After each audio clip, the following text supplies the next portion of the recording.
microphones. Holy crap. Microphones, recording equipment. What is this? Second season of Jukebox Zeroes or something? I think that's exactly what it is. Oh my god, we weren't prepared for this. No, we weren't. Well, I'm glad this shit was set up, though. Yeah, well, we might as well go all in on it since we look like fools now. Yeah. Hey, when everybody. life presents you microphones, Yep, you make... turn them into microphone aid. Sorry, I was continue. just about to... Everybody, welcome to Season 2 of Jukebox Zeroes. It's the first episode of Season 2. Yeah. Fucking fanfare and stuff. Who said that? I'm Lee. And I am Patrick. And we're still the hosts. They didn't pull a fucking True Detective and replace us with Vince Vaughn and the other guy. Oh my god, yeah, was it a Ruffalo or something? I don't know. It was... one of those types. It was one of those kind of actors, but I know who it was. I'm spacing on the name. An Irish guy, someone like that, got drunk a lot. Really thick, that's a bad eyebrows. stereotype, but... thick, strong Irish eyebrows. Colin Farrell, that's there who we it go. was. Colin Farrell and Vince Vaughn. That's... no thank you. Anyway, so we are still the hosts. Corporate didn't have a meeting to remove any one of us from our post. We're not the CEOs of our own podcast. No. Of Jukebox Zeroes, LLC, Inc., Esquire. We have a silent investor. Yeah. We're not the CEOs, like I just said. He's about 7 feet tall. Oh, yeah. He's a tall man. He's like Paul Bunyan, just wandering around the country, chopping down podcasts. Hey, how about those apologies? Yeah. Let's get to that apology section real quick.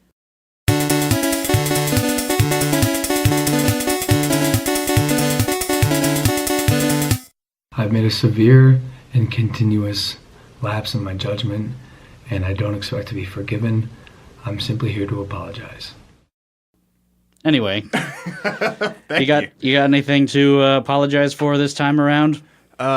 I'm just going to apologize for the sound quality of that last episode. I'm glad that we're back in the cave this time around. Yep, we are back in the Marlboro Smell Cave, the apartment full of cats. Yeah. Not in a hallway full of dogs. Yeah, I mean that was pretty cool when the dog pissed in the hallway though. Yeah, we pulled it out though. The episode, not the piss. All right, Lee, what about you? What do you got to apologize for? I apologize for nothing this time around. I am going to own that episode like it was our child. You go, girl. I will go, girl. I will do exactly what you suggested that I do, and in fact, go, girl. All right, now that we went girl. You go, Gert. I will go, Gert. My son's also named Gert. When did this happen? Last I checked, your only children were cats. How about our guests? Yeah. Let's introduce our guests, why don't you? Yeah, I'm very excited to introduce these guys, good pals of mine. We got Nate Nemitz. Yeah, I'm about to head out. And the fantastic Mr. Jake Moody. Howdy. Yeah, Whoa. welcome to the program. Thanks for having us, guys. Yeah, excited to talk about what it is we're going to talk about. Yeah, how you liking it in the psychedelic blanket fort that is the Smell Cave? You know, it's awesome. It's a little fortress of solitude. I like how there's no windows. Yeah, I mean, there actually is, but I purposely blocked it with this mattress for no other purpose other than just I don't want to see the light. I think more than anything, we don't want anyone looking in and just doing like, what are you doing? Oh, yeah, Then no one needs to know what we're up to. Then we have to explain what a podcast is, and it's just a bad scene. Yeah, remember having to do that out in the hallway? Jesus Christ. I think that only happened like maybe 2 or 3 times, but they looked confused. Anywho. Yeah, anywho. You guys want to hear about the album that we're kicking off Season 2 with this time around? Yeah! Thank you for bringing up the caffeine in the room. Thanks, kids. Hey, kids, who wants to know how a loom works? Boo! Loom? Those are those crazy birds from up in Maine, right? That was for the 3 tour guides who listen to this podcast, I'm sure.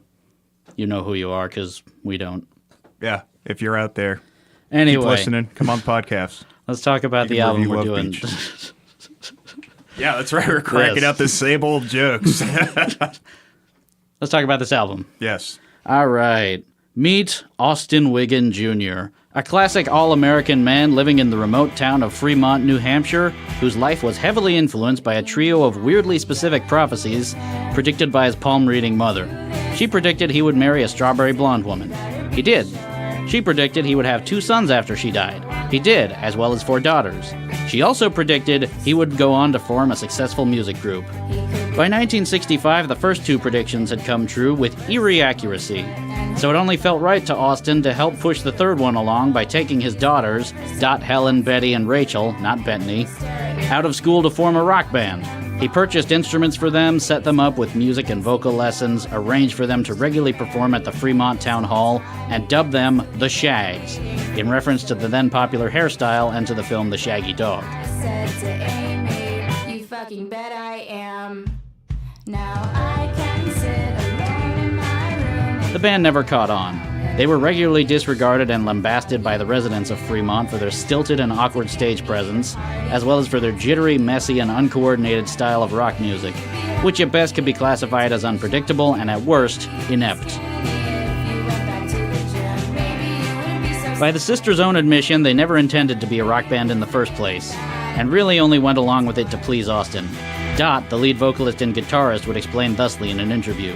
He was something of a disciplinarian. He was stubborn, and he could be temperamental. He directed, we obeyed, or did our best. Of course, with that, the Shaggs had no bigger fan than Austin himself, who so wanted the last portion of his mother's prophecy to come true, that in 1969 he sunk much of his savings into recording and producing a studio album, determined to get them on tape while they were quote-unquote still hot. The album... This is true. The album, titled Philosophy of the World, was recorded in a single day and featured 12 songs, all written by Dot. The album never reached the masses due to an incredibly turbulent incident in distribution.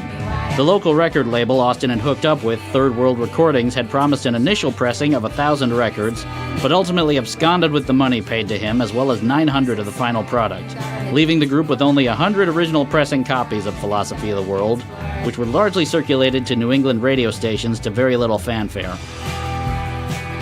Austin eventually died in 1975, and the Shaggs disbanded soon after.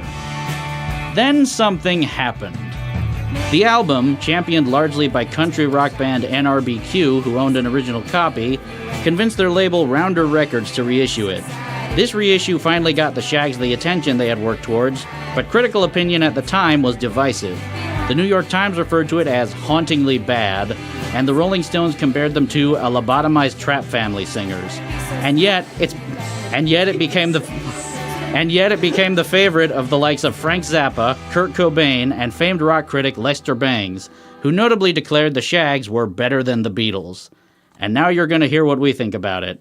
Who wants to listen to Philosophy of the World by the Shaggs? Yes, Yeah, we're ready. absolutely, yeah. I feel like this album is pretty infamous. It's been kind of done and critically looked over to death, but, why not one more? This was my first time listening to it. Was in anticipation for this episode. Actually, Yeah, I never heard it before. What'd you think? Well, we'll find out over the course of the episode. But yeah, I mean, it was definitely it was something. I had definitely heard of it before. It was definitely one of those things that kept popping up in these are the worst albums of all time lists by fucking, people wholly unqualified to comment on that sort of thing. Some guy from Yahoo.com or Entertainment Online. The real. So yeah, the legit critics. It's got a rep. I don't think I ever really sat down to listen to it in full proper until we were researching for this episode. And boy howdy. Yeah, without much further ado, let's take a listen to the title track. Yeah, track number 1, the title track, Philosophy of the World. Now, I imagine those of you who've never heard this album before are going into it completely blind and are a little baffled by the huge gap in positive and negative feedback, thinking, I've heard my band's crappy demo tape from, people who have never made it. It's just lame local music that didn't go anywhere. What could possibly set this album apart as nothing more than a rock band that didn't make it? Well, here's the clip. And I skinny people want what the fat people's got. And the fat people want what the skinny people's got. You can never get any more in this world. Well then. That was this was the Beatles, right? Yep. Lester Bangs, better than the Beatles. With this track, the tone of the album has clearly been set, and to put it mercifully, that tone is cluttered. Yeah, I mean, you get what you pay for right out of the gate. I mean, everything's off sync, everything's out of tune, there's just weird changes happening without warning. It all sounds completely unintentional, and it's weird, because at the same time, there's something kind of endearing about what a discordant mess this is. Well, it's not... I feel like in most cases you'd be hearing like teenage boys doing this and it would be discordant and like purposefully angry and angsty. But this is just like kind of sweet in addition to being discordant. Yeah, I mean, like compared to like your example, there's nothing like particularly, overly angsty or anything about it as well. It's not like way too like into itself or anything like that. But I don't know. I mean, it's that same sloppiness in the arrangements that probably endeared itself to a lot of people who ended up praising it over the years. There were rumors that persisted that Austin Wiggin himself had encouraged this sloppiness on purpose, but he pretty much vehemently denied it. And this would actually be proven true when 1975 recording sessions emerged in 1982, which displayed more polished, mature, and professional grade musicianship from the Wiggins. And here's the funny thing. Those sessions would also be reissued by Rounder Records as an album Shaggs' own thing, and the people who flocked in droves to Philosophy with praise, they didn't like it. They didn't like it. It sounded nothing like its predecessor. It sounded too good, basically. Fucking assholes. The one thing that attracted to them about the Shaggs just wasn't happening. I like both. Yeah? Oh yeah? Yeah. You listened to I the like other the- one? Yeah. Yeah, well, I only listened to it with you, but I know that you've listened to it a lot. I think they're both good. I really like both of the records. I think that it does help to like know the context of like everything that went into it, because then it allowed me to appreciate it as like, it's not just like, oh, like three teenage girls made a band in like the 60s. It's like, no, this is like what happens when you make music through like just You're forced to do it. disciplinarian, Yeah. like totalitarian, for the sake of fulfilling like a prophecy. Like basically music being driven by a madman. By like pure ambition. Yeah, for and just creating like, art. it's like being, I don't know, reluctantly created. They said they, weren't particularly interested in doing it. It's just, it's interesting to be like, that's what, I don't know what I'm trying to say. That's what happens when you subject. I don't want to say like the power of music, but like that's like this is what happens to like the entity that is music when you subject it to those kind of conditions. Right. And it's like it's cute, like not in a bad way. Like the songs are funny. They're like wholesome songs. It's about how great your parents are and stuff, you know? Yeah, I think what kind of cracks me up is like, how old are these girls? They're like They're 16? Yeah, like by the time the band broke up in 1975, they were all in their mid to late 20s. The lyrics, kind of sound like they were written by 9-year-olds, at times, yeah, definitely. And I just think that's hilarious. And the fact that it took place in rural New England, adds an extra layer of You're absolutely endearing right. to Also, me. that like I mean, if you go into this album just listening to it without any kind of context, you're not going to get like the same experience, because the backstory behind this album they could make a movie out of the backstory behind this album. Sure could. Absolutely. They've made like a play about it, I think, too. It ran off Broadway for a while. Wow, really? Yeah, totally. Good for them.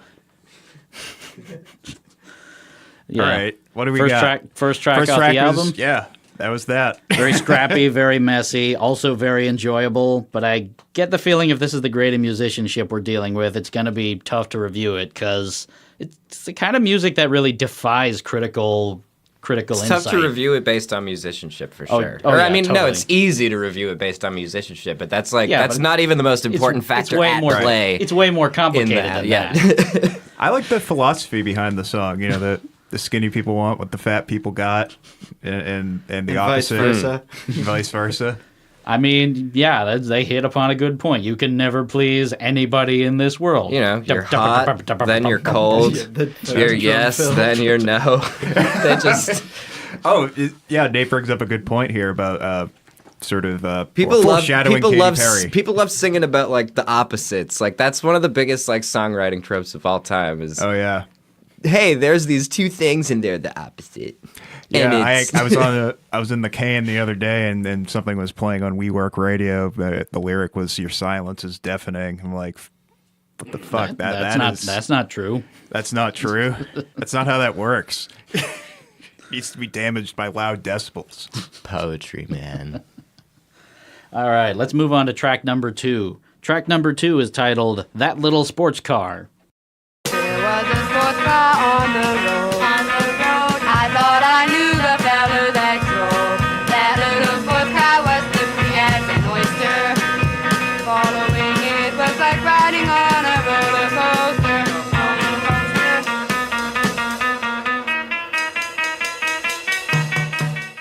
That guitar always kills me. Oh, this one starts with like a legit riff at the beginning. That's actually kind of like Yeah, a little bit. was very indie twee at the beginning. It's really weird because, like, as you go further along track by track, you can kind of hear them get a little bit better each time, but never Their quite. guitars are slowly going out of tune. Never quite hit the mark. Like this entire album was pretty much banged out in an hour one day, which makes me think like, the first couple of tracks, oh, we just got in, but now the rest of leading up to the rest of the recording of the album, it's like, oh, we practiced earlier. That was a Yeah. practice when we played Philosophy of the World. They weren't going to get a better take. In other words, this is pretty much. yeah. But yeah, another track, Can't Sit Still, about a very simple subject matter, with little in the way of metaphor, bells or whistles. Dot wants a sports car, and this is her song about her wanting a sports car. Her sports car is as slippery as an oyster. I like that line in the song. Is that so? Slippery as an oyster. Yeah, like, it's in the Yeah, clip. down the that was throat. in the clip. That's what Are we were laughing at oysters during usually the clip. slippery? I've never had an oyster Oh, before. yeah. Yeah, Well, they it's certainly just- not rough. They go right down, man. Yeah, that's the idea. There's got to be some reason why people like those. That's such a strange metaphor, though. You're right. It's kind of brilliant. Terry Adams of NRBQ once likened the sounds of the Shaggs to the free jazz experimentation of Ornette Coleman. And on its face, that's kind of an apt comparison. Maybe not on purpose, though. I actually listened to like the Atlantic years of Ornette Coleman this week, and I kind of see where they're getting at, where the main melodic lines are just doing something completely different from what the rhythm section's doing. Yeah, and the meter keeps shifting like all over the place, Right. pretty much. I don't think it's intentional, though. Exactly. I've been following the lyrics to these songs on Genius like I usually do, and most of the time they'll differentiate between verses and choruses for songs they transcribe the lyrics to. This makes it kind of funny just how quickly they just give up on keeping track of that, and understandably so. Like, you have to listen very closely to keep track of where the verses and choruses end, if they're even there at all. I mean, at times there's not really even any regard for standard music structure at all, and it's like the verses are entirely free-form and stream of consciousness, like if you hit Beck over the head. Right. So And we've all thought about that, haven't we? Lately, oh my God, yeah, I wouldn't mind. Hitting I want his to head with bring a blunt. present Beck back in time to let past Beck hit future Beck over the head. With a truncheon. Yeah. Oh Give him boy, the oh old boy. devil's haircut. So be these girls, like, were they getting music lessons? I kind of didn't get that in my research. I mean, that's what Austin dug all of his savings into. Gave him music lessons, gave him voice training, bought him some equipment. Clearly not very good equipment, but I mean, what do you want? What was he, just like a mill worker or something, I think? True. but like they were. So they each got their own individual lessons, but they never really figured out how to play with other people at that point. I think also Austin may have just been kind of pushing them out the door like way too quickly. Yeah. Like they clearly weren't ready for prime time, but Austin just really wanted to get that prophecy all squared away. He wanted to get that oystery sports car, oyster-colored sports car. Wanted to get that prophecy oyster car dynamic. That would be a really fucking offensive color for a sports car. Oyster gray. Ooh, yeah. Actually, now It would be like metallic and like. What's actually, the other blotchy. one? Translucent. actually, now that Iridescent. That's the There we word that. it has a slight sheen, but not in a good way. Now that I mention it, though, You can smell it. Ooh, the pearly jam color. We're getting at it, aren't we? yeah. Now that I mention it, though, prophecy oyster car dynamic sounds like some band that should be playing at Bumbershoot. A little bit.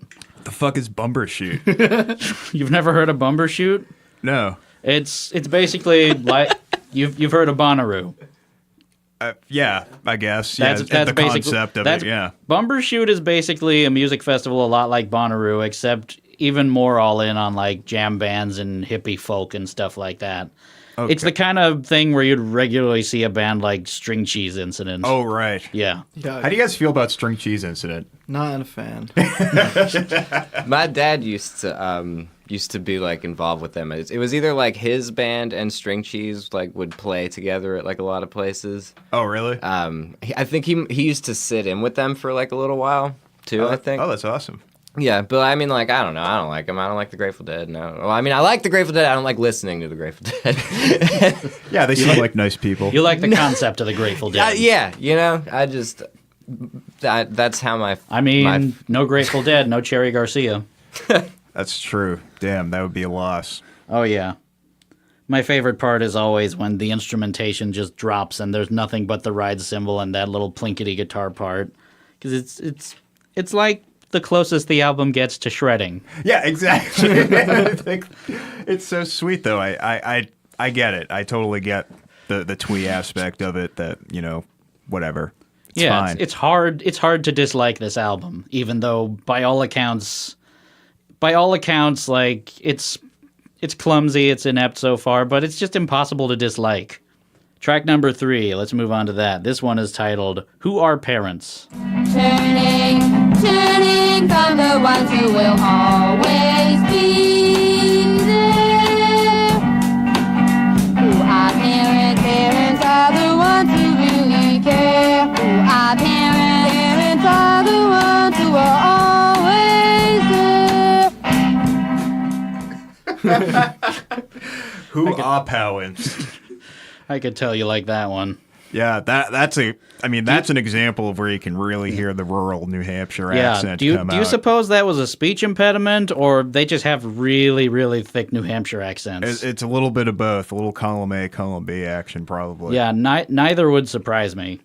So I mean, it just sounds like a younger New Englander, like a child. They tend to pronounce the R's like W's. right, that's true. That's kind of a I general. totally did that when I was younger.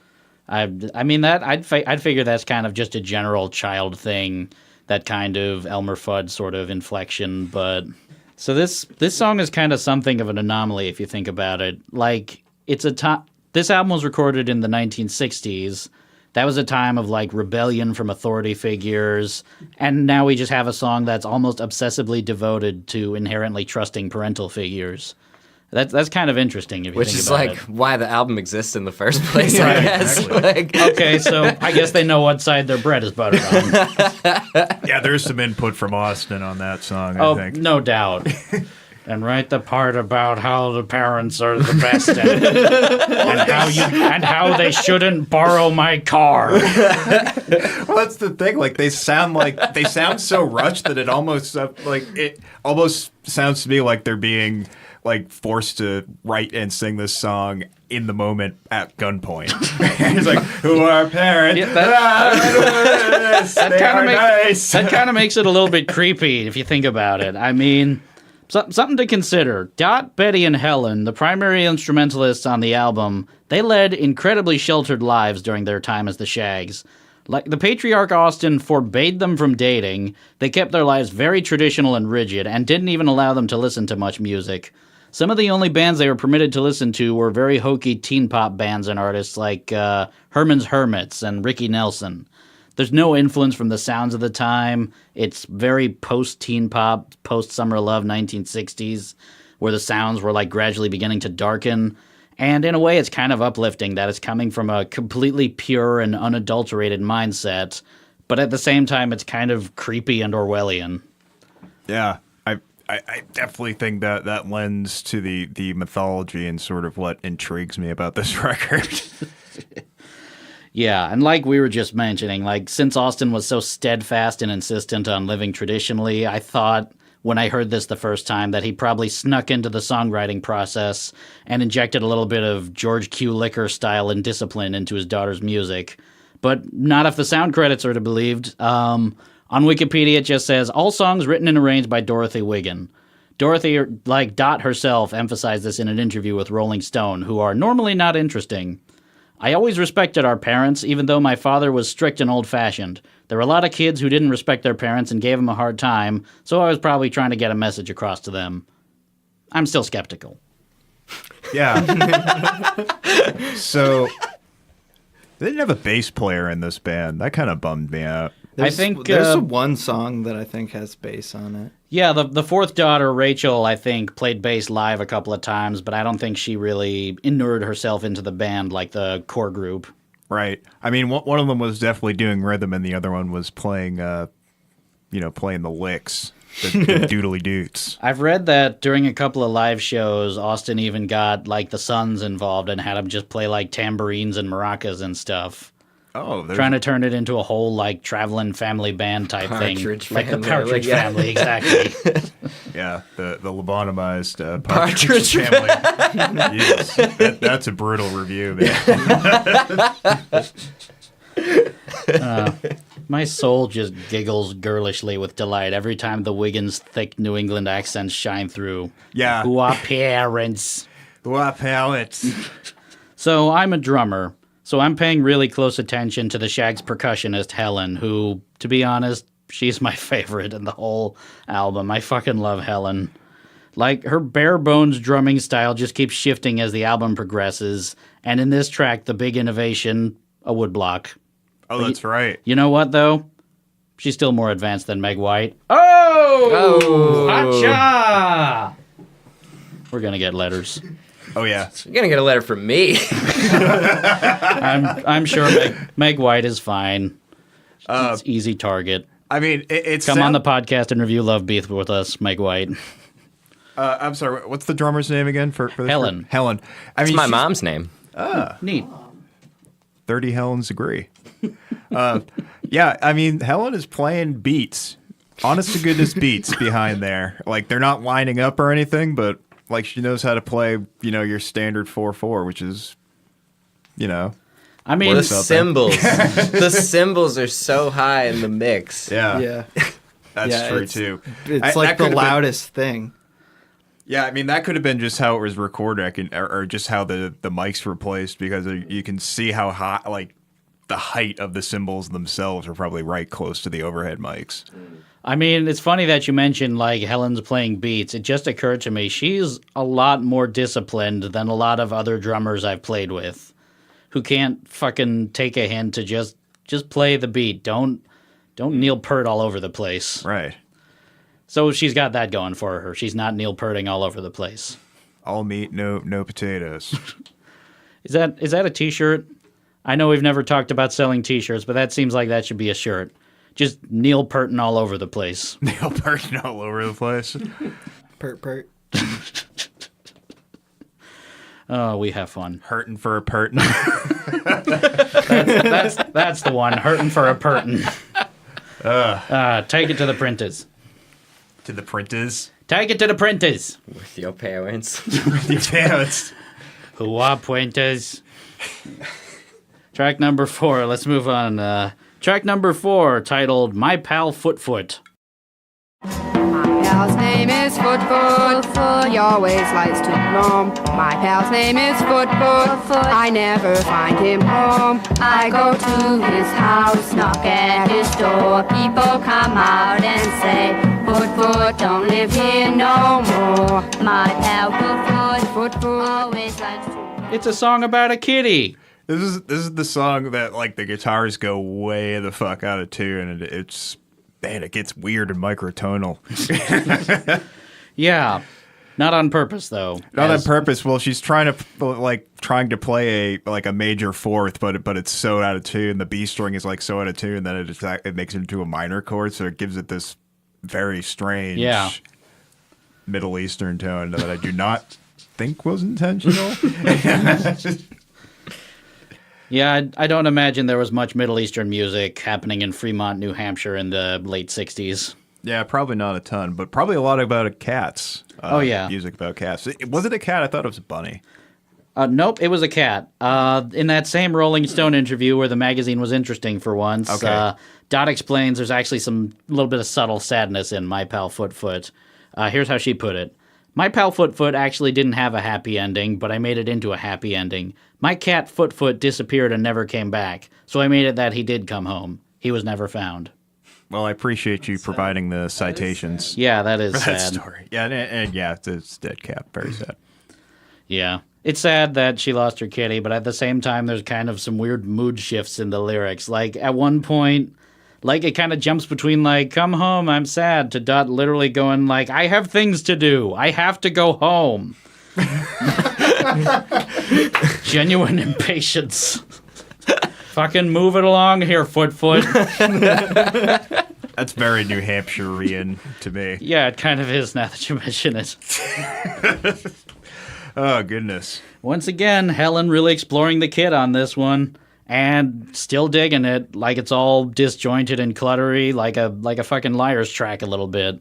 What's the name of the drummer from Velvet Underground? Maureen Tucker. Mo Tucker, yeah.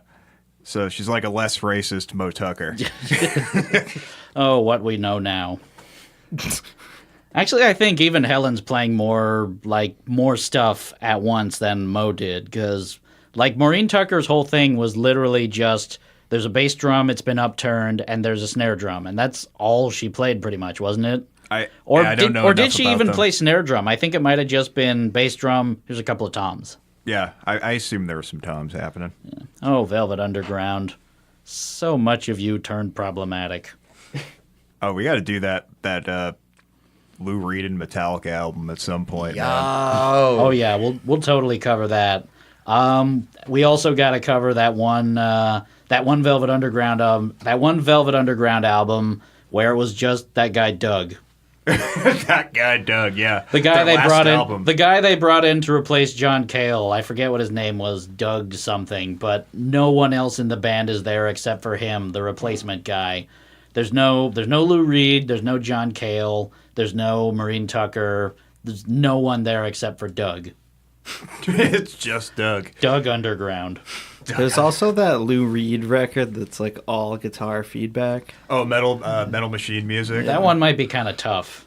I mean, how exactly are you supposed to review like a noise album? It's good. With an objective eye. I mean, noise is subjective. slightly less obnoxious than this other 22-minute block of noise. Let's move on to track number 5. This one is titled My Companion. My companion is with me when I drive my car, even when I go real far. No matter where I am or what I do, my companion is always there too.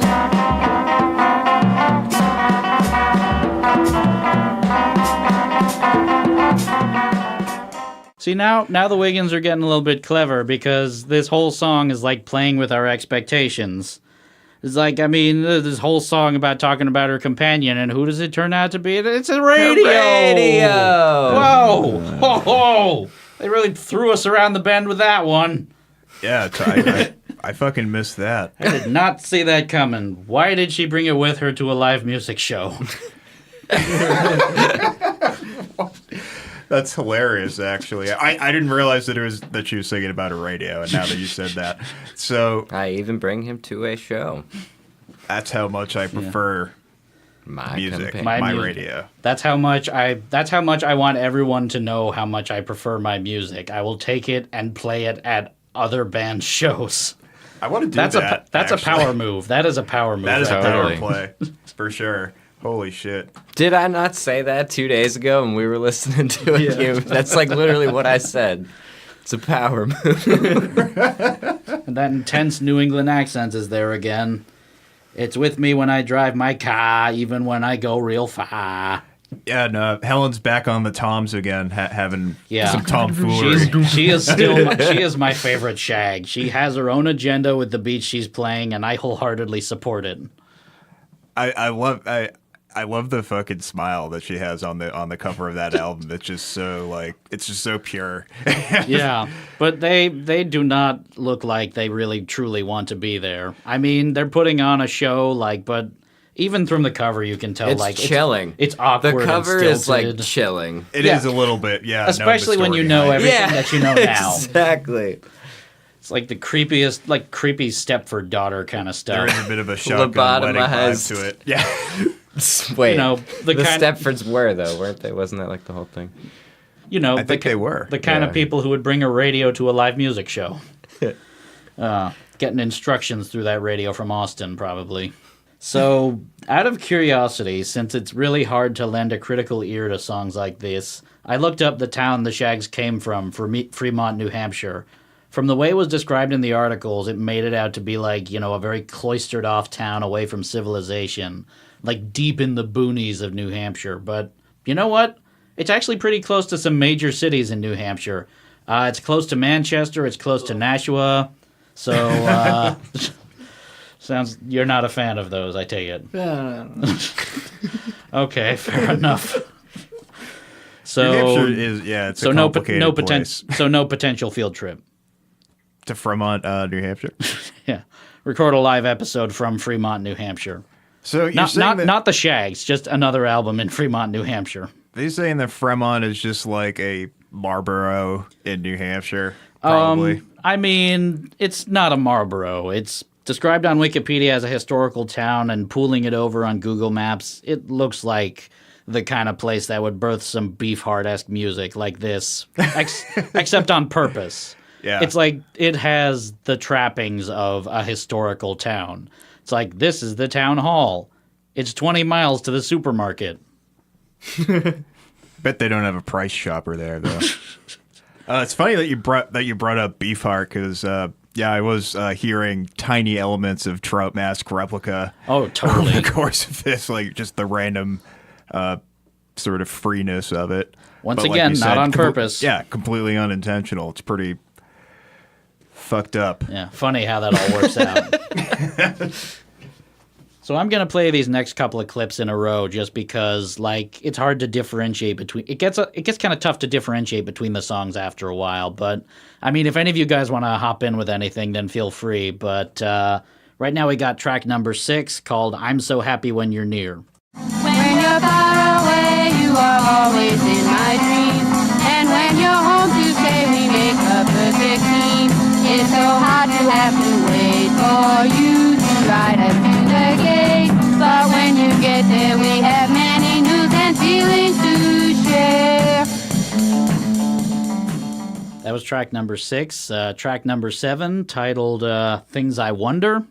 There are many things I wonder, there are many things I don't. It seems as though the things I wonder most are the things I never find out.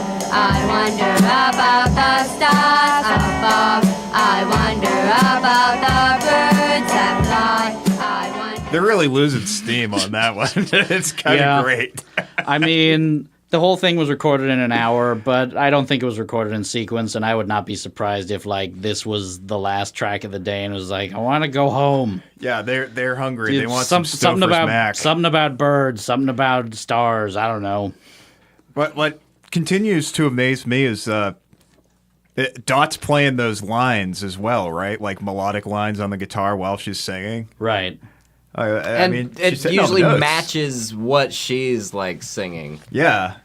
Yeah, it very frequent. Again, Or the completely strumming, by accident. I feel like or it's if it's like, bah, bah, it's like there's also yeah.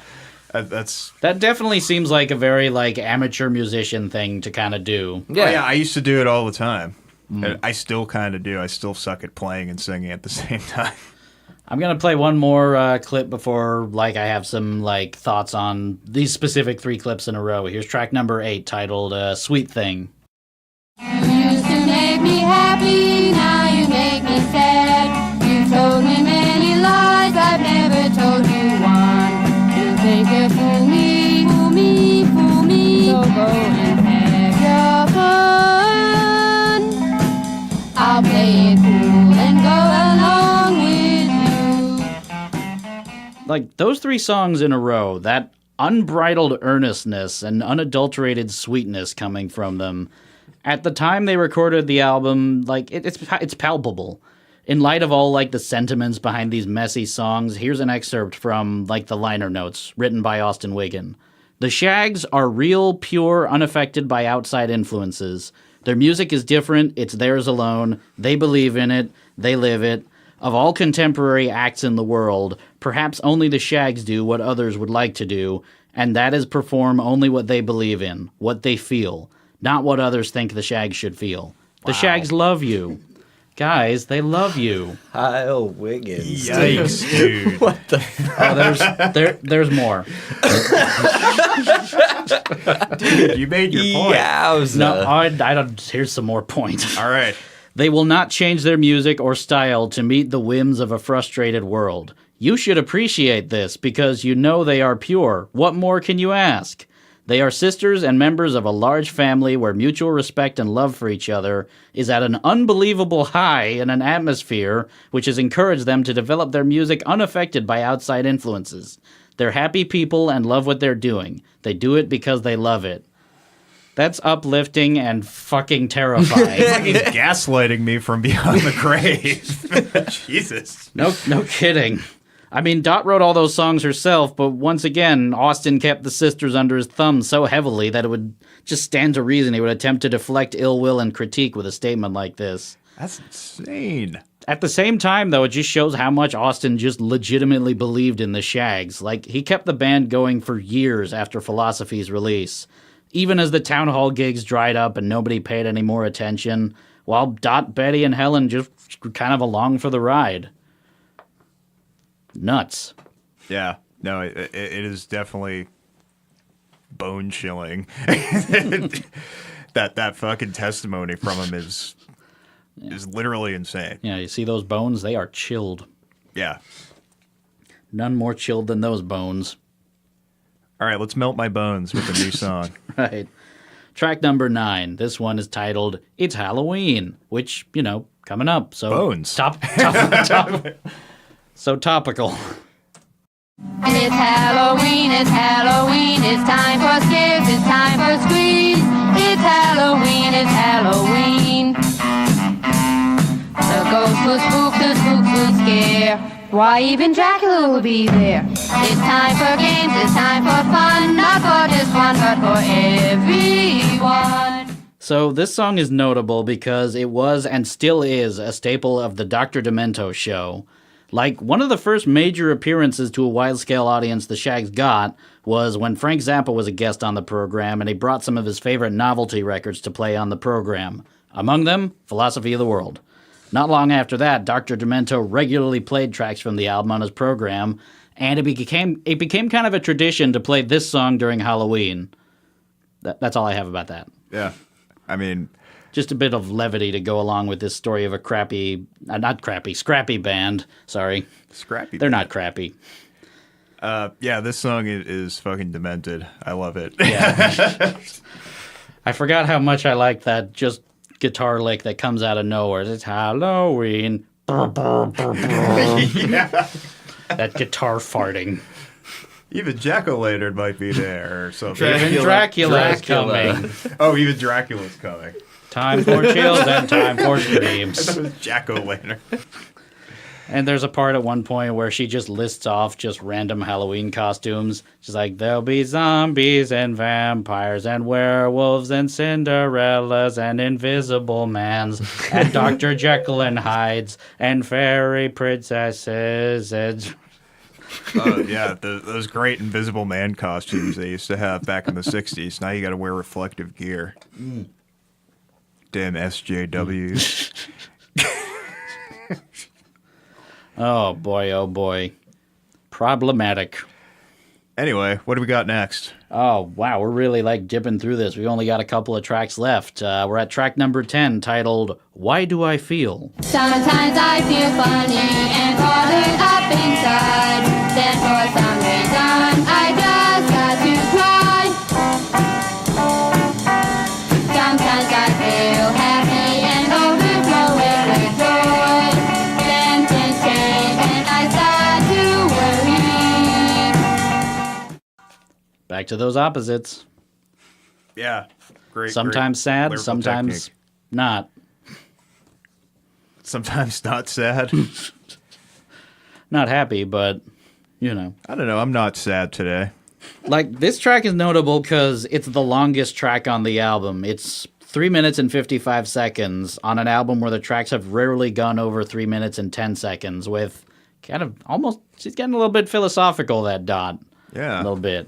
This and It's Halloween might have been the most together the band have sounded on the entire album. I mean, this is the supper's ready of this album. right. Everyone's Supper's favorite. ready. Everybody loves a good prog rock joke. Yeah, everyone gets that. Everyone's listened to Foxtrot. Foxtrot. Yeah. I was gonna say Trick of the Tail, but that's not. No, that's Phil Collins' first vocal album. Yeah, I fucked up. Oh boy. Right on down to fucking my girl Helen, who gets closer and closer to being on point rhythmically with each subsequent track. But boy, she loves those fills. Yeah. Yeah, she does. My favorite of those fills was the ones on Philosophy of the World, because as disjointed as her drumming was on that whole album, you can always count on at some point to go at the exact same tempo, regardless of where they are in the song. Yeah, it's almost like a march. It's It's very cute. Yeah. Boy, we're really blazing through this. You guys want to hear track number 11? Yeah. All right. Track number 11, titled, What Should I Do? Tell me, what should I do? Should I tell him goodbye? Should I tell him we're through? Should I tell him I know he lies? Won't someone tell me, what should I do? That's a nice chord tension right there, actually. Yeah. Surprisingly straightforward, kind of forward-thinking song from Dot after all those songs about respecting your parents. It's like, maybe I want some respect or something like that. Yeah, I think Austin she must should have tune stuck her out. guitar. What's that? She should tune her guitar is what she should do. Yeah, probably. They could all. Tuned guitars want what the in-tuned guitars You got. can never please any tuning in this world. In this woad. Philosophy of the boy, woad. oh boy. Ward. I say Ward's white. Yeah. Guitars are back out of tune in this song, as Jake mentioned. So maybe it was all just recorded sequentially, like I thought it might not have been. Because if the guitars are slowly getting out of tune, They're not even we should taking the time. We should take some time to tune it or something like that. No, we got an hour to fill. Come I on. spent all this money. Jesus Christ. Sounds like when I recorded that album with Massachusetts. Yeah. Furious. There was a band just called Massachusetts. Yeah, it was a band that I was in for a long time. Oh boy. 2 or 3 years. Massachusetts the band is what we were called. But Very neat. shout out to Massachusetts the band. Very cool. Are they playing with a new drummer now? No. It's so Our bass player moved to Aruba. Oh, okay. He like met the love of his life in Boston, and she was from Aruba, and then they like promptly fucked off and got married, and he lives in Aruba now. I think actually right now he might. Whatever. Let's stay on topic. Very nice. I mean, we're blazing through it pretty quickly, so we got plenty of time to fucking fuck off on topic. We talk about each band that has a state name. Kansas. Chicago. Alabama. Chicago's Chicago's a city. Oh yeah, you're right. I mean, Wow. have you guys noticed that the music downstairs in the lobby, it's only they play 3 different radio stations, either Chicago, Whitney Houston, or Celine Dion. Yeah, like it's very, very adult contemporary, like no matter what happens. But I think they literally have a Chicago station, because I will like over the course of the week I will always fucking hear them. I was just down in your lobby earlier, and I don't know what was playing, but it definitely sounded like it was either Peter Cetera or someone trying really hard to sound like Peter Cetera. That's also Peter Cetera. I don't think Peter Cetera has to try all that hard to sound like, maybe now since he's old, but... He has face blindness, which somehow affects his ability to remember himself. So you think Peter Cetera has to sing in front of a mirror, like, at all times? Yeah. You didn't know that about him? I did not know that about him. You are a treasure trove of knowledge, Pat. Hey, what can I say? I do my research. Touching back on the albums, as I mentioned, like, at the top...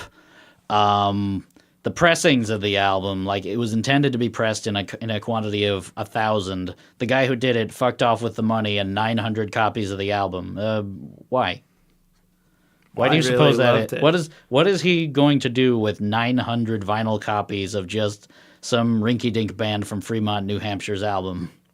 Well, what the idea was, so there were 100 that are not accounted for. Is that what you're saying? No, there are 900 that aren't accounted for. Only 100 came back. Oh, okay, other way around. So yeah. He knew they were going to be famous, and he's hoarding them so that he can sell the records for thousands and thousands of dollars. Yeah, that's true. I mean, eBay copies of this album go for like as high as $5,000. Anonymous shagsman.ebay.com or whatever. Yeah, maybe they just knew. Maybe they understood the philosophy of the world before everybody else did, and were just like, I guess so. And that dude just took some bad acid before listening to it, and yeah. And that producer's name, Captain Beefheart. Yeah.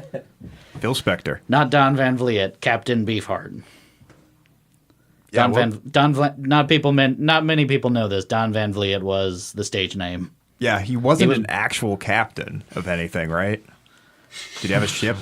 That was just his name. Beefy Hearts, dude. that was just a name. Captain Beefheart's Beefy Hearts Club Band. That's what he was the captain of. Oh, fuck.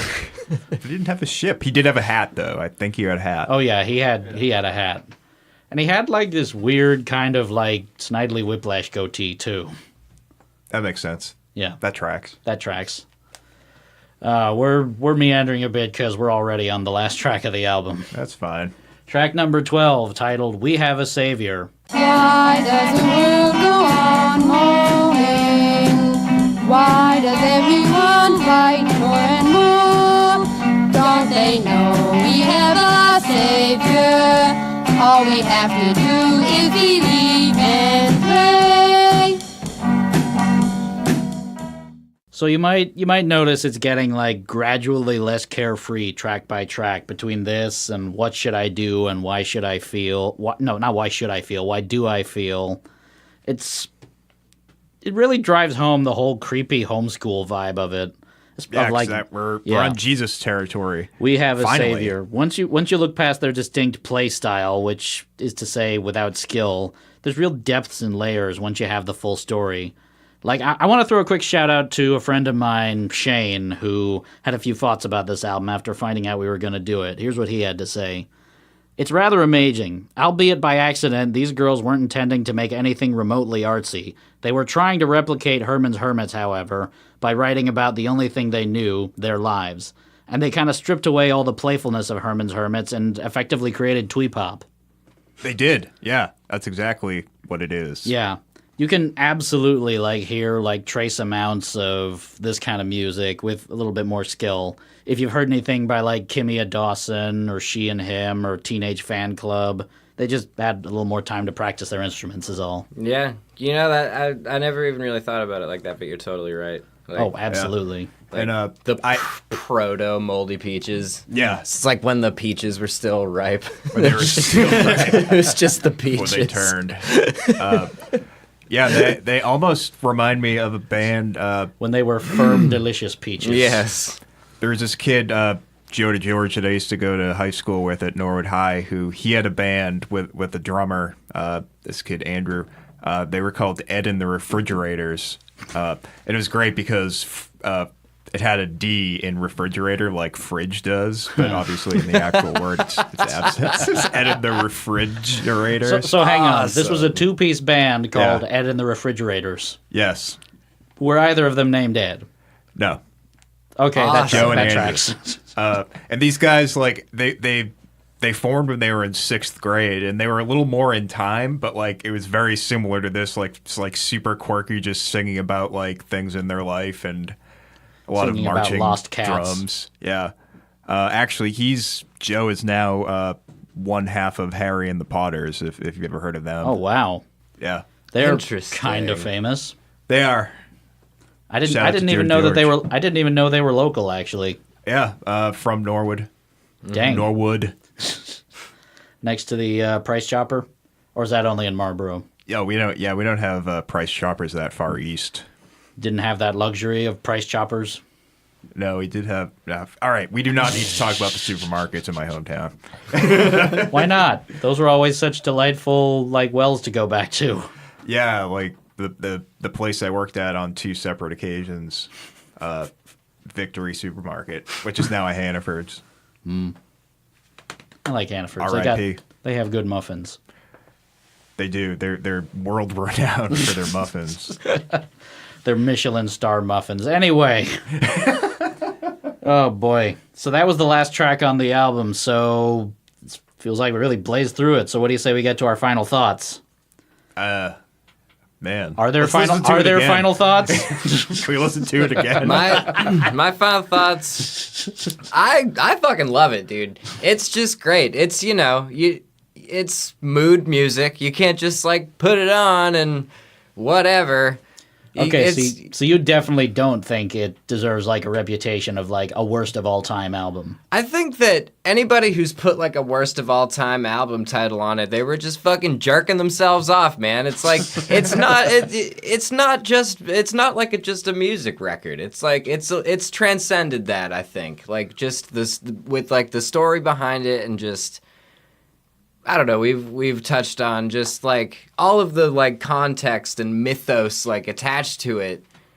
And it's like not even mythos, like provable stuff. It's just it's created something that's like a whole heck of a lot more. And anybody who I guess I shouldn't say they were just jerking themselves off, but they were just doing their job. And when you say that, you're being a dick. That's what that means. So Yeah, it's not acknowledging But- the whole picture. Right. yeah, they were being music critics, and it's like that's fine. It's a terribly amusical album, you know? Like it's got all the elements, but it's not what anybody could recognize as like totally just like cohesive music, but like Yeah, that It is is. a very weird position to be put in, to have to be the music critic, to like give this the same eye that you would give to like, I don't know, a fucking Boz Skaggs album or something like that. But then and then like what does that even mean? Like what are the factors that you're comparing it to? Like it's just it's so separated from everything. Which Right. is why I enjoy it, you know, cuz I'm a fucking hipster, dude. Like Yeah. it's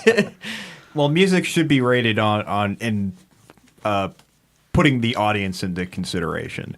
And more this, so than it is anyway, Yeah. you know. Yeah. And this record definitely has a specific audience, and there are definite people who had connections to it for whatever reason. The fact that it is so amusical, they're probably convinced a lot of people who might have been good poets but not necessarily good musicians to have that confidence to pick up the guitar and just fucking make noise. yeah, which it is had to have the whole inspired some point. people who don't like that have the ideas in their head but don't necessarily have the ability to like play an instrument or anything like that. Right.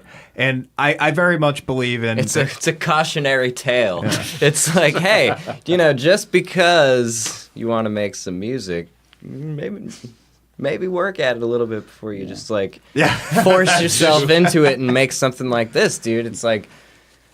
It's what I wanted to show to the Massachusetts boys. Like, listen, do you want a record that sounds like this? I wouldn't mind if we had a record that sounds like this, but basically your audience might know. Yeah, exactly. It's basically taking the listener and going, "Hey, it's all about coulda, not shoulda." Yeah. The potential's there. That was Nate's thoughts. Do you have anything to add? Your final thoughts, Jake? Well, it's definitely not for everyone, but I don't know. I feel like I kind of enjoy it a little more every time I listen to it. The first time I listened to it, it was definitely just like, oh, listen to how fucking stupid this music is. But I don't know. After a while, I learned to appreciate it. I mean, I can't write 10 songs and play all the instruments on them, so they got that on me. It's definitely got like the feel of an album that it has to grow on you over time. Yeah. Like one of those New Hampshire rashes, Yeah. Oh, baby. You got any final thoughts on this, Pat? Laconia lupus. I was going Freeport something, but you... Or Fremont. Fremont frittles. A little bit of that Weir's Beach pox. Weir's Beach. Where is it? It's I see what you did there. Very cute. Where's the beach? Right that way. Where's the beach? Got to flex. Remember we were going to do that at one point. We were going to make smooching your bicep a thing on the show. I don't think we were ever actually going to do that. That's too bad.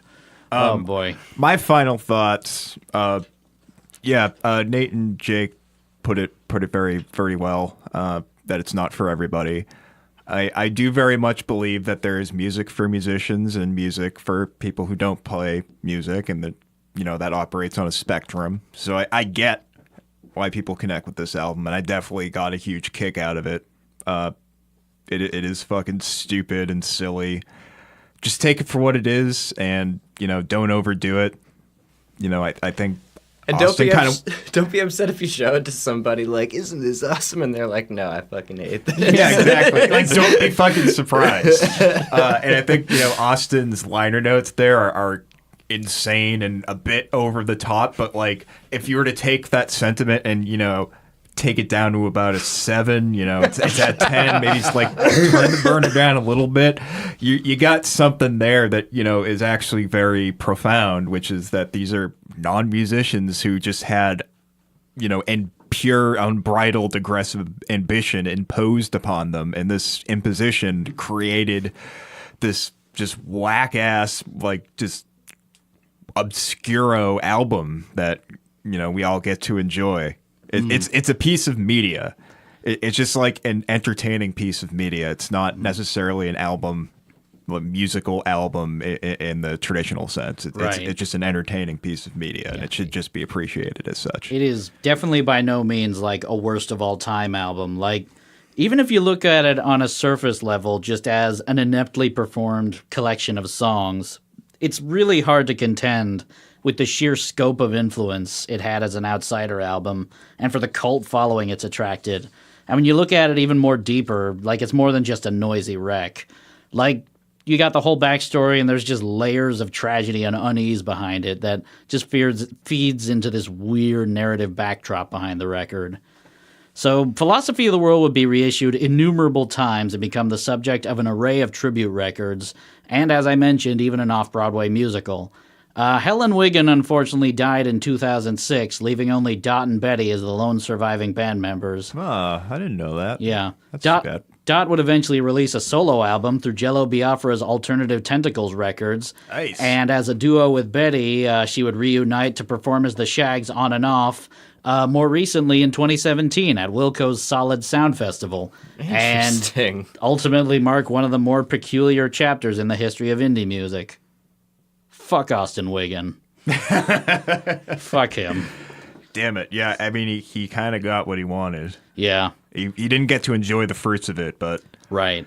God damn it. Isn't there like a consarn it. word? Isn't there a word for when you like force a prophecy too? Like, isn't that like a whole thing? Oh, where, yeah. like- A self-fulfilling prophecy? Yeah, self-fulfilling no, prophecy. but no, yeah. that doesn't imply force. The law I of don't think. attraction. But it's like that's not even force. It's like when you hear of a prophecy and then act. Yeah, I get what you're trying to like get at, but I'm not sure if there's like an actual word for that or not. So maybe there is, maybe there isn't. It But is definitely a concept. it's like, Like- if that was his approach to, it was Like, it's just like- prophesized that his daughters would be famous, and that was his approach. It makes you wonder a bit more about like what was his approach to fulfilling the rest of those prophecies that his mom told him. God. Like marry Now a that you mention- strawberry blonde woman. Now that you like, mention that makes it even creepier than yeah, before. exactly. Yeah. Fucking Fuck Austin Wiggin. fucking crazy guy that believes a little too much in palmistry.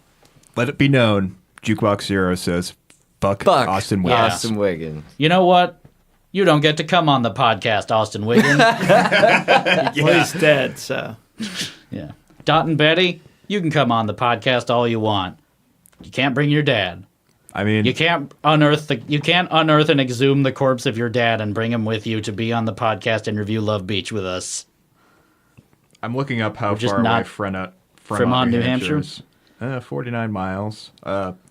Yeah, not that far. All right, ladies, it's about an hour and 11 minutes away. You can make that commute. Come on. I mean, this time of the day, totally. Yeah. They probably don't mind visitors, right? They probably have a really great lunch place. No, so Yeah, I'm just that saying they seemed- should come down here. You know, that Oh, seems okay. like the kind of place that would have a really good diner. Yeah.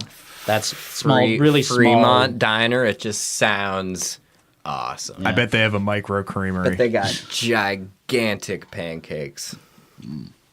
It's All just right, it's settled. gentrified We're going now. to Fremont right now. We're all piling into someone's car and we're going to go get ourselves some pancakes. Hell yeah. Some Fremont-style pancakes. We'll be back.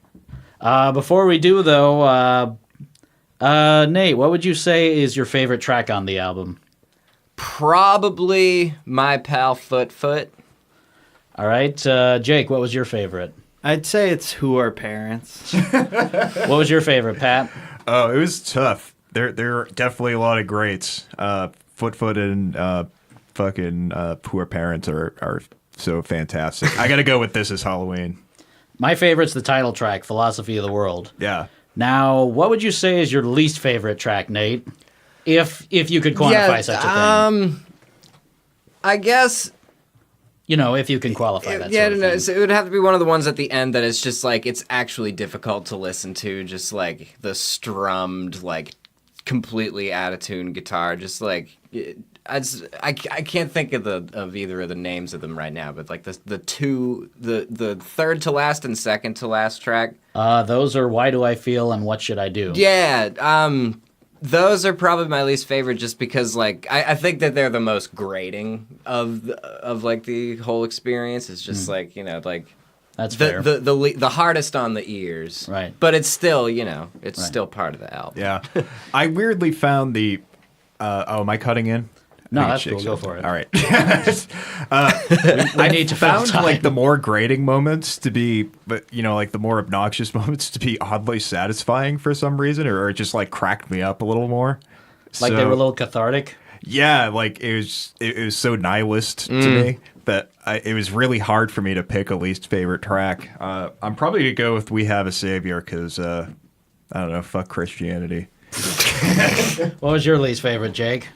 Well, I feel like the first half of the album has all the bangers on it. Yeah, The second very half, the front-loaded. songs kind It of like kind of bleed is. into each other at the second half. So I don't know. I guess I'll go with the Savior track as well because I don't care for the message.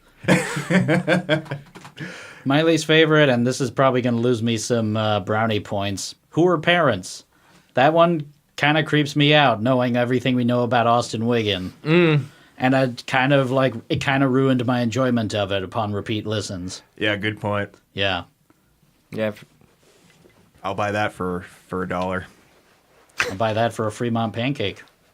They're worth $1. That's their currency in Fremont, right? Yeah. Fremont The pancakes. silver dollar pancakes.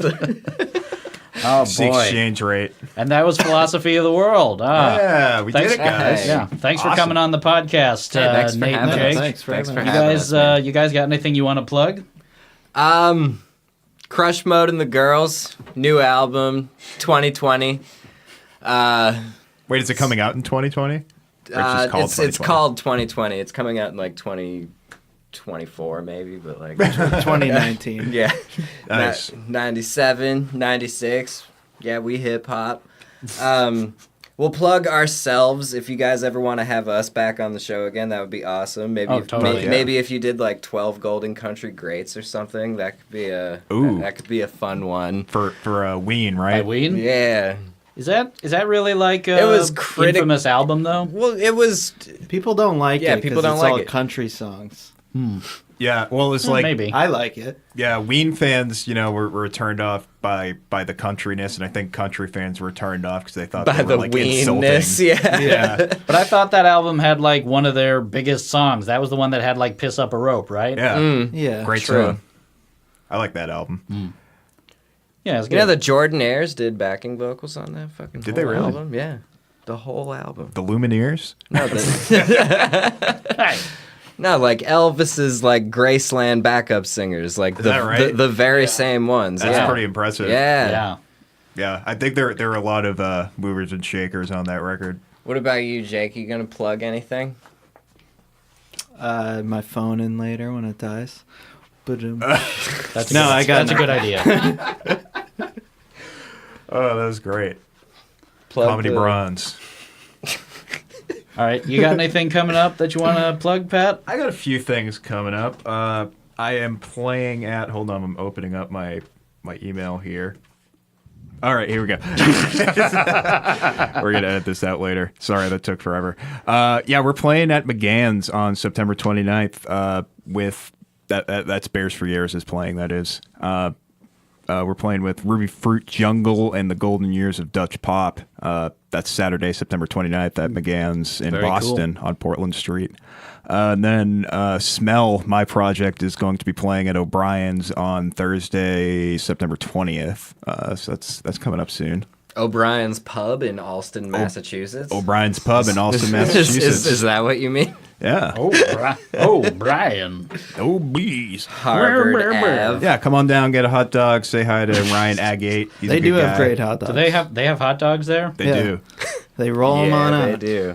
Roll They on out. they are legally required to, I think, because they serve alcohol and don't serve food, so they Right. just sell hot dogs. I feel like they Soak buy up the like liquor. one pack of hot dogs One per time night. we played a show at O'Brien's, and then we dared all the bands to eat the hot dogs. Oh, yeah. Right? Remember that? And But they run out of the hot dogs really quickly. Yeah. They have like 8 a night or something. Yeah. Gotta get there early. So the bands aren't guaranteed a hot dog each? No. I think you can get like a $2 Gansett though, if you're in the band. Yeah, that is Nice. true. That's a good deal. And free water. They have like a big old McDonald's jug. Yeah, you the can't get that Gatorade anywhere. cooler. Nope. You can't get that anywhere. No, it's like fucking. They have It's like great Water World. They really He's got have all the great water. water there. It's delicious. It is. Great bathroom It's like too. Waterworld. They got an open door You have to, policy like, on the distill bathroom. your Oh yeah, there's no door on the stall. You think they distill the water? No, you were saying Waterworld, and so I'm like, are they just like evaporating? Yeah. What is it, like reverse osmosis or whatever? The Yeah, way from that Kevin heat. Costner is able to drink all of his pee in Waterworld. You mean the movie Yeah. where Kevin Costner had gills? No, he didn't. Yeah, he did. I think he did. That's how he did. could swim in the swim water. underwater. I must have missed that. That movie's I just sick. remember he peed. Yeah, it's good. No, that movie is sick. And fucking what's her name? The girl that plays Deb in Napoleon Dynamite is the little girl. You're right. Drawing a with blank on her the name. the girl with the Waterworld tattoo. Oh, she's stuck with that for life. Yeah. Yeah, you can actually that. see it in Napoleon Dynamite, and there's It's got fucking Dennis Hopper with weird fucking prosthetics too. That could describe so many Dennis Hopper roles. Sick. It's actually like a QR code. It gets you 50% off a bottle of Nestle. Good tie-in. Yeah. Do I have anything to plug? Surprise! Like I get it. Sorry that. Later in the month, Surprise Party is playing at Uncharted with a couple of other great bands. We're playing with Squash, Froggy and the Friendship, and Dennis and the band Dennis at Uncharted. Yeah. So if you're ever in Lowell, check that out on the 28th. Hey, Froggy and the Friendship. That's our theme song. As a matter of fact, that is. And this is a while away, but in October, we're going to be playing at the first ever Town and City Festival in Lowell.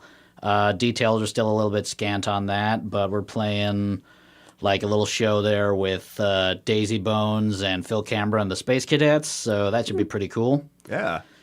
And that's Phil about Canberra? that. What? Say Phil Canberra? Phil Canberra. Phil Canberra. Oh, yeah. I played with them a couple weeks ago. Oh, yeah, that was at that benefit that Al put on. Yeah. He was a nice guy. Nice music. Friend of the show, Al Gentili. Yeah. Oh, that's how you pronounce his name? I don't know. Well, we'll find out. We'll When he find writes out an when we angry have him later. back on the show to review Love Beach. Yeah. Well, we got something for the apology section next time if we just keep, Yep. mispronouncing names. All right. I guess that about does it for this episode. Our theme song is Sunny Day by the band Froggy and the Friendship. You can check them out at froggyandthefriendship.bandcamp.com. If you got an album you want to suggest for us to review or just want to leave us some feedback or a comment, you can email us at jukeboxzeroespodcast@gmail.com. You can also find us on Facebook at facebook.com/jukeboxzeroespodcast or on Twitter at twitter.com/jukeboxzeroes. You can find us, rate us, review us, and subscribe to us on Apple Podcasts and Stitcher. And our archive main page is jukeboxzeroes.podbean.com. So that'll just about do it for this episode of Jukebox Zeroes Season 2. Yeah. I'm Lee. I'm Patrick. And remember, Who are palates? bye-bye.